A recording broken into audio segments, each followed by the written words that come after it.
لنهتدي لولا أن هدانا الله أشهد أن لا إله إلا الله وحده لا شريك له وأشهد أن سيدنا محمدا عبده ورسوله اللهم صل وسلم على سيدنا محمد وعلى آله وأصحابه أجمعين سبحانك لا علم لنا إلا ما علمتنا إنك أنت العليم الحكيم رب اشرح لي صدري ويسر لي أمري واحلل عقدة من لساني يفقه قولي أما بعد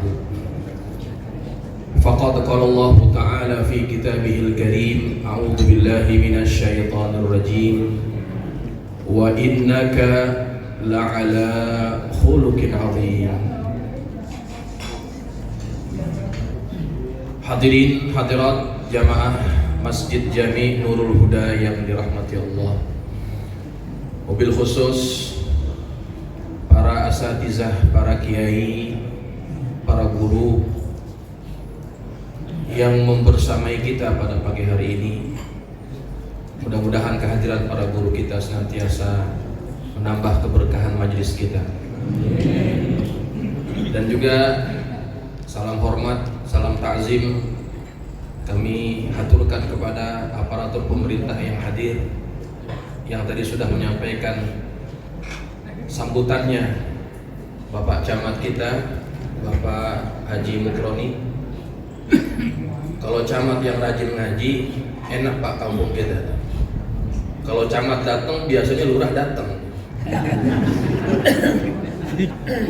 Kita doain camat kita panjang umur. Amin. Tahun depan jadi sekda kali ya.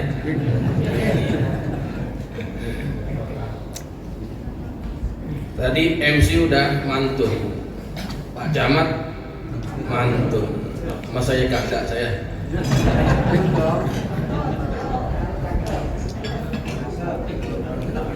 Jalan-jalan ke pasar Klender, jangan lupa membeli telur. Kalau dengar ceramah jangan pada nyender. Kalau nyender biasanya dimaafin yang nyender ya. Gak usah pakai beranjak, apa-apa pakai bercanda. Ini gara-gara MC nih, mancing-mancing. Hadirin hadirat Bapak Ibu sekalian yang dirahmati Allah, ceramah saya mungkin gak lama, kata MC, jangan sampai gulenya adem. Mudah-mudahan yang singkat, mudah-mudahan membawa manfaat. Hadirin hadirat jamaah yang dirahmati Allah, dalam ayat yang tadi saya sampaikan, ayat itu berisi pujian Allah kepada baginda Nabi Muhammad SAW. Yang pujian itu tidak pernah Allah berikan kepada nabi-nabi yang lain. Allah mengatakan dalam ayat tersebut, wa innaka la'ala khuluqin 'adzim. Sesungguhnya engkau wahai Muhammad memiliki atau berada pada akhlak yang agung. Hadirin, manusia dilahirkan ke dunia ini, dia sudah dilengkapi dengan karakter. Karakter itu disebut dengan akhlak. Dia terambil dari perkataan khalaqa, yang artinya mencipta. Khalaqa artinya itu adalah menciptakan. Yang menciptanya itu disebut dengan khaliq. Yang diciptakan itu namanya makhluk. Bentuk ciptaannya itu disebut dengan khalqun. Akhlak, watak, tabiat, karakter itu namanya khuluqun. Jamaknya akhlak. Nah, setiap manusia ketika lahir ke dunia ini, dia pasti memiliki karakter bawaan. Ada yang disebut dengan akhlakul karimah, ada yang disebut dengan akhlakul mazmumah, akhlak yang terpuji dan akhlak yang tidak baik.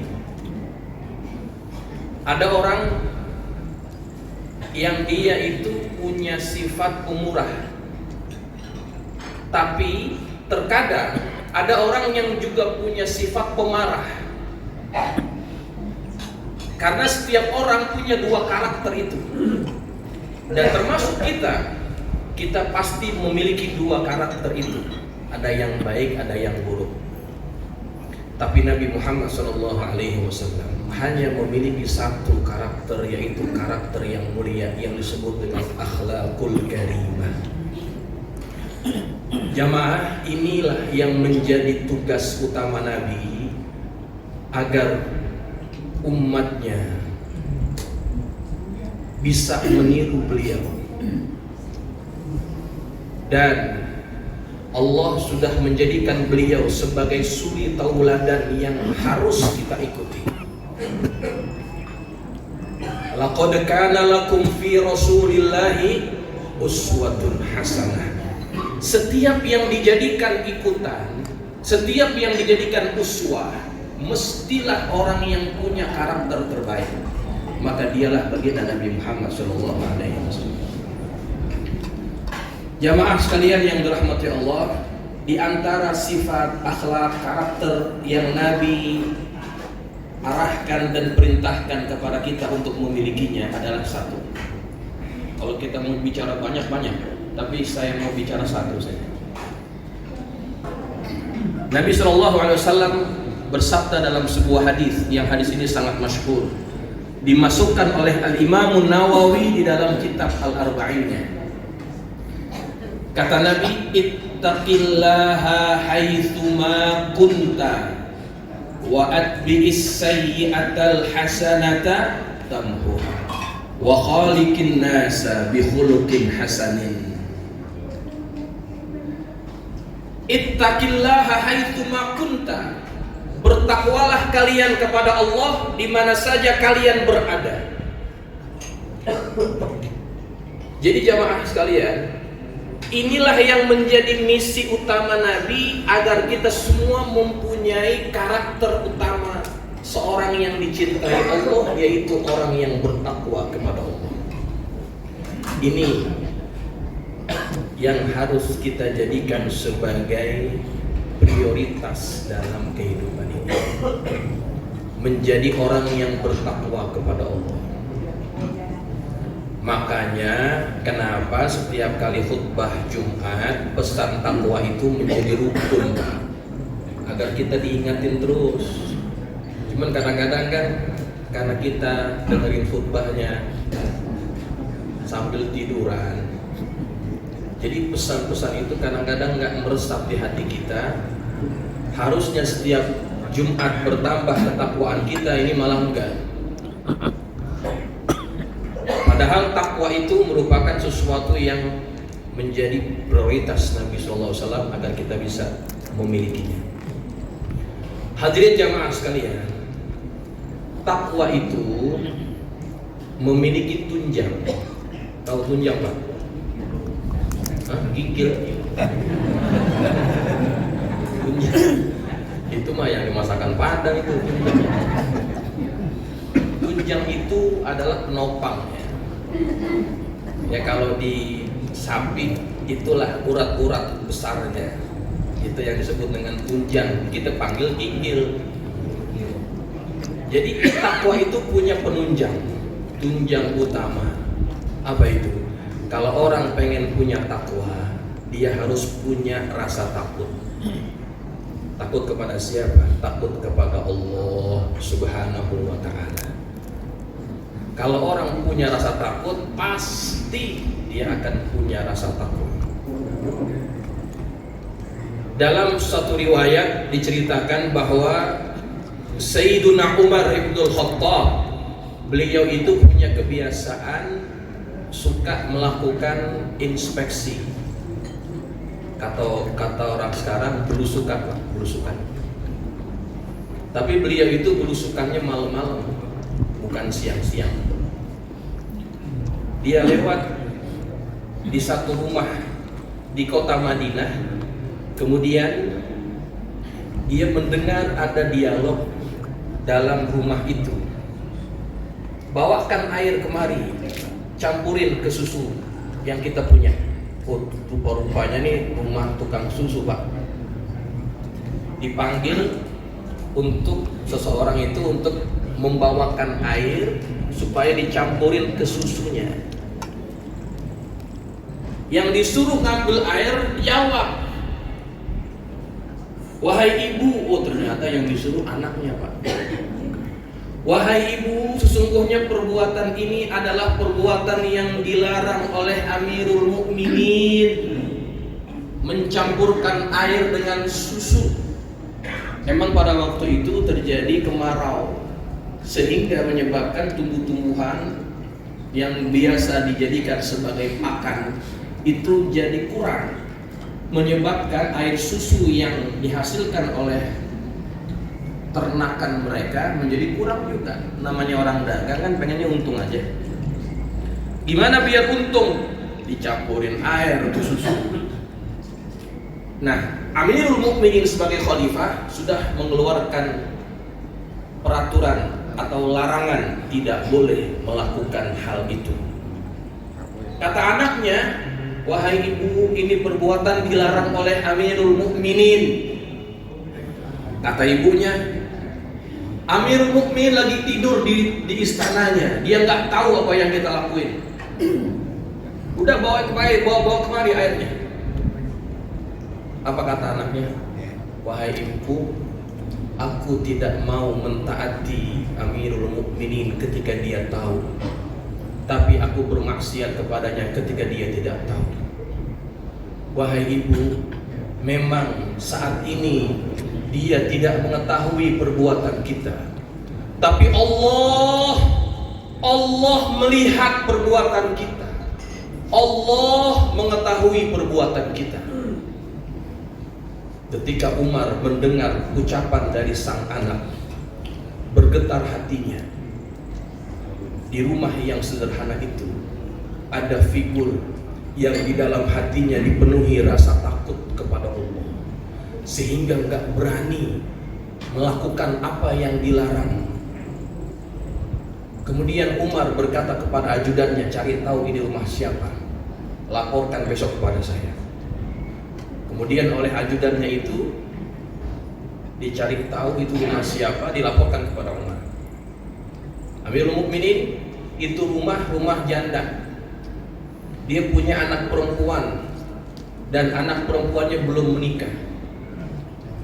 Ternyata yang ngomong begitu anaknya tuh yang belum nikah. Umar sudah jatuh hati kepada gadis tersebut karena dalam hatinya ada rasa takut, dalam hatinya ada rasa takwa kepada Allah. Kemudian dipanggil anak-anaknya yang laki. Kata ayahnya ini, kata Umar, siapa di antara kalian yang mau menikah dengan seorang gadis yang ayah ridho dengan akhlaknya? angkat tangan salah seorangnya yang bernama Asim. Saya, wahai ayah, saya bersedia menikah dengan gadis pilihan ayah. Padahal Umar belum pernah lihat mukanya cakep apa enggak. Si Asim ini, anaknya, juga belum pernah lihat wajahnya cantik atau tidak. Tapi akhlak sudah membuat hati mereka jatuh hati.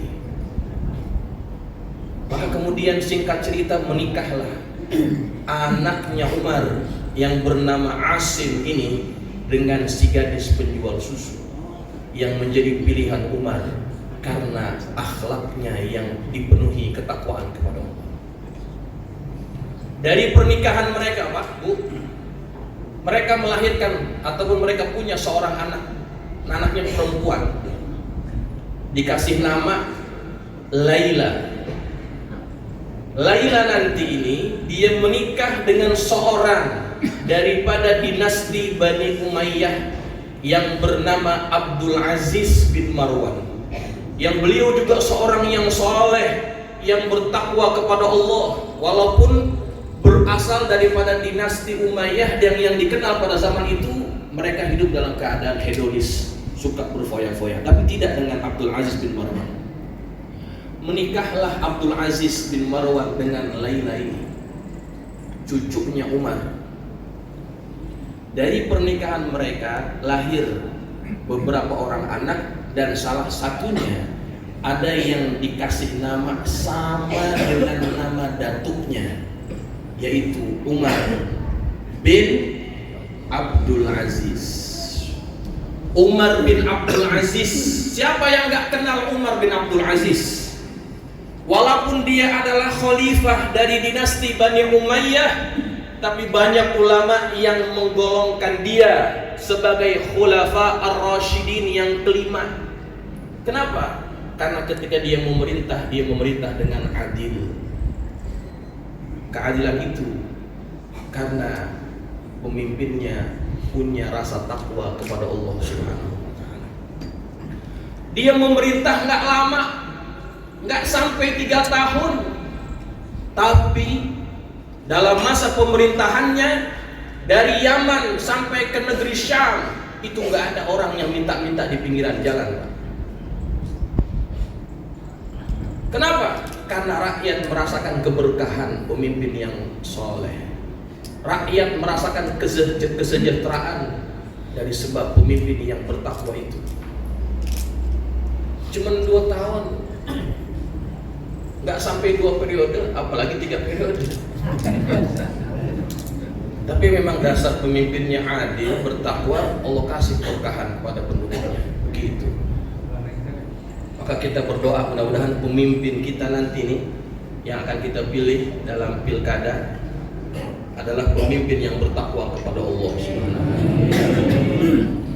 Lihat Pak, bagaimana ketakwaan itu kemudian menghasilkan banyak kebaikan-kebaikan. Kita punya turunan yang soleh, yang baik, yang manfaat. Dari mana asalnya? Dari orang tua yang bertakwa kepada Allah Subhanahu wa taala.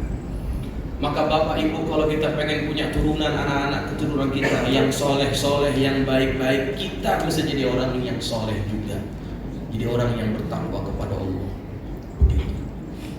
Nah, ini yang pertama, bahwa takwa itu dapat muncul dalam diri seseorang kalau dia mempunyai rasa takut kepada Allah.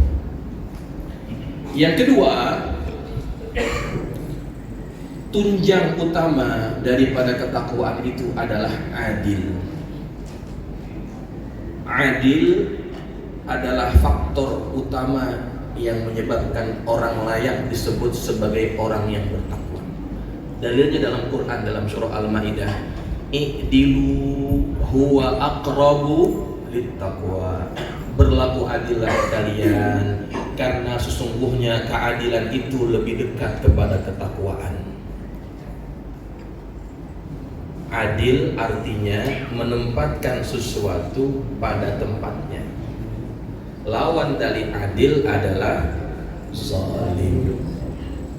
Ketika orang berlaku zalim, melakukan sesuatu tidak yang sepatutnya, maka dia tidak dianggap bertakwa oleh Allah Subhanahu wa taala.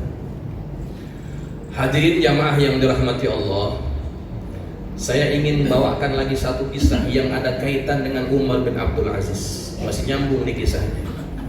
Ketika Umar bin Abdul Aziz naik tahta, dia jadi khalifah, maka dia mereformasi kebiasaan buruk yang dianggap itu jauh daripada keadilan. Apa diantaranya? Sebelum beliau naik tahta, Pak, itu yang namanya mimbar Jumat dijadikan ajang untuk mencaci maki lawan politik. Siapa yang dianggap lawan politiknya Bani Umayyah atau rival politiknya adalah keturunan-keturunannya Sayyidina Ali. Jadi setiap khatib wajib menutup khutbah mereka dengan cacian, dengan makian kepada keturunan-keturunannya Sayyidina Ali. Coba, kalau khatib yang enggak ngejalanin itu dicoret jadi khatib. Ya, misalkan ada khatib di Nurul Huda enggak begitu, dicoret sama DKM. Begitu, Pak. Nah, perbuatan tersebut dipandang oleh Umar bin Abdul Aziz ini bukan keadilan namanya. Enggak boleh kita mencaci maki orang yang tidak sepatutnya kita caci. Maka kemudian diubah itu kebiasaan. Ketika dia jadi khalifah, dia langsung jadi khatib. Dia yang merubah kebiasaan itu. Biasanya khutbah ditutup dengan caci maki, kemudian diganti dengan ayat yang sering kita dengar kalau kita dengerin khutbah. Apa itu ayatnya? Innallaha ya'muru bil adli wal ihsan wa ita'idil qurba wa yanha 'anil fahsya'i wal munkari wal baghi ya'idukum la'allakum tadhakkarun. Ayat itu dibacakan oleh Umar bin Abdul Aziz dalam menutup khutbahnya. Sampai gini kita baca. Tapi kita nggak tahu itu ceritanya begitu. Jadi itulah yang dipelopori oleh beliau, mengingatkan semuanya menjadi otokritik bagi mereka. Walaupun penguasa tetap harus memiliki yang namanya keadilan, karena keadilan itu diperintahkan oleh Allah Subhanahu wa taala. Innallaha ya'muru bil adli wal ihsan. Allah memerintahkan kalian untuk berlaku adil dan berlaku ihsan. Begitu. Hadirin jamaah yang dirahmati Allah, di dalam surah Al-Maidah itu Allah menyebutkan penyebab utama orang nggak bisa berlaku adil itu adalah karena kebencian terhadap suatu orang atau suatu kelompok. Itu membuat kita jadi nggak bisa adil. Kata Allah, ya ayyuhalladzina amanu kunu qawwamina lillahi syuhada'a bil qist wa la yajrimannakum syana'anu qaumin ala alla ta'dilu i'dilu huwa aqrabu littaqwa wattaqullaha innallaha khabirum bima ta'malun. Pada ayat itu Allah mengatakan wala yajrimannakum, janganlah sebab kebencian kalian syana'anu qaumin, yang kebencian itu ditujukan kepada satu kaum, ala alla ta'dilu, menyebabkan kalian tidak bisa berlaku adil. Ini kata Allah. Kalau Allah yang ngomong kan pasti kita percaya. Orang kalau kebangetan benci, maka orang yang kita benci gak kelihatan kebaikannya. Betul nggak? Kalau kita keterlaluan cinta pun begitu juga. Apa yang buruk pada dirinya kita nggak lihat. Nah, itu adalah perbuatan yang tidak mencerminkan keadilan, karena kebencian yang keterlaluan. Dalam pepatah disebutkan, sekecil-kecilnya ikan itu ada dagingnya, sebesar-besarnya ikan itu pasti ada tulangnya. Ya enggak? Ibu-ibu kan biasa masak ikan teri ya. Ikan teri ada dagingnya enggak sih? Loh, ada. Masa ikan tulang semuanya. Sekecil-kecilnya ikan itu pasti ada tulangnya. Artinya seburuk-buruknya orang, sebenci-bencinya kita kepada orang, pasti pada orang tersebut ada kebaikannya. Ketika dia buat baik, apresiasi, hargai, puji kalau perlu. Dan sebesar-besarnya ikan pasti ada tulangnya. Maka kalau kita cinta kepada orang, pasti pada dirinya ada kesalahan, karena dia manusia juga. Ketika dia buat kesalahan itu, jangan tutup mata dari kesalahannya, nasihati. Kalau kita pengen disebut sebagai orang yang adil. Hadirin jamaah sekalian, pesan ini saya sampaikan karena saya rasa penting. Karena sebentar lagi kita akan masuk bulan-bulan yang cukup panas. Kita akan memilih calon pilihan kepala daerah kita. Masing-masing kita akan punya jagoan. Maka jangan sampai pemilihan kepala daerah menyebabkan kita kehilangan jati diri kita sebagai seorang muslim yang bertakwa kepada Allah. Nggak demen sama satu calon, jangan sampai kita membabi buta menjelek-jelekannya. Kita demen sama satu calon, jangan keterlaluan memujinya sehingga kita menganggap dia adalah calon yang sempurna, nggak ada kesalahan. Ini menjadi karakter utama seorang yang dianggap umat Nabi Muhammad Sallallahu Alaihi Wasallam. Harus tetap berlaku baik walaupun kepada orang yang menjadi orang yang membenci kita. Nabi Muhammad Sallallahu Alaihi Wasallam menjadi contoh dalam hal itu. Beliau itu punya seseorang yang memusuhi beliau. Namanya Abdullah bin Ubay bin Salul, tokoh paling keras dari kalangan munafik yang membenci Rasulullah. Tapi Nabi gak pernah muslim dia. Ketika Abdullah bin Ubay bin Salul dia mau mati, dia takut bahwa kematian itu akan menghadirkan azab kepada dirinya. Dia pengen selamat.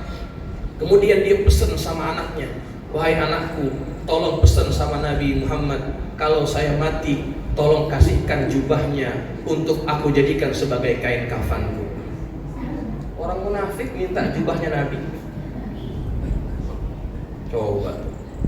Kalau kita ada orang yang benci kita, Pak, kemudian dia minta sesuatu sama kita kasih apa enggak itu? Enggak. Pantesan kita nggak jadi Nabi begitu tuh.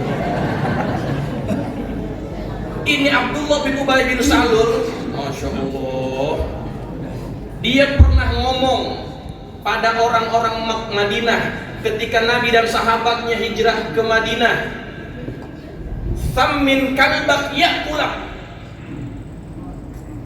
Kalian orang Madinah, kalian gemukin anjing kalian, nanti dia akan makan kalian. Begitu katanya.